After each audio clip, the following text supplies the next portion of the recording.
ప్రపంచంలోని అతిపెద్ద రైల్వే నెట్వర్క్లో ఒకటైన భారతీయ రైల్వేలు అనేక భారీ రైల్వే స్టేషన్లు నిలయంగా ఉంది. భారతీయ రైల్వేలు స్టేషన్లు ప్రయాణికులకు సరుకు రవాణాకు ముఖ్యమైన కేంద్రంగా పనిచేస్తున్నాయి. ఆధునిక సౌకర్యాలు, విస్తృతమైన కనెక్టివిటీని అందిస్తున్నాయి. భారతదేశంలోని అతిపెద్ద రైల్వే స్టేషన్ వాటి పరిమాణం, సౌకర్యాలు, ప్రాముఖ్యత ఆధారంగా కొన్ని రైల్వే స్టేషన్లు ఎంతో ప్రసిద్ధి చెందినవిగా ఉన్నాయి. భారతదేశంలోని అతిపెద్ద రైల్వే స్టేషన్ వాటి పరిమాణం, సౌకర్యాలు, ప్రాముఖ్యత ఆధారంగా కొన్ని రైల్వే స్టేషన్లు ఎంతో ప్రసిద్ధి చెందినవిగా ఉన్నాయి.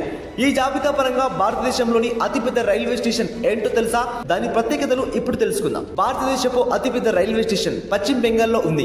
మన దేశంలోని అతిపెద్ద రైల్వే స్టేషన్ గా నిలిచింది. దేశంలోని అతిపెద్దదిగా కోల్కతాలోని హౌరా జంక్షన్ నిలిచింది. ఇక్కడ ప్లాట్ఫామ్ సంఖ్య, విస్తీర్ణంలో ఇది అతిపెద్ద రైల్వే స్టేషన్. దీనిని 1854లో నిర్మించారు. హౌరా స్టేషన్ లో 23 ప్లాట్ఫామ్స్ ఉన్నాయి. ఇది భారతదేశంలోని అన్ని ప్రధాన నగరాలకు అనుసంధానించబడి ఉంది. హౌరా జంక్షన్ స్టేషన్ అద్భుతమైన డిజైన్ విశేషంగా ఆకట్టుకుంటుంది. ఇది తూర్పు భారతదేశాన్ని మిగిలిన రైల్వే వ్యవస్థతో అనుసంధానించి ఉంది.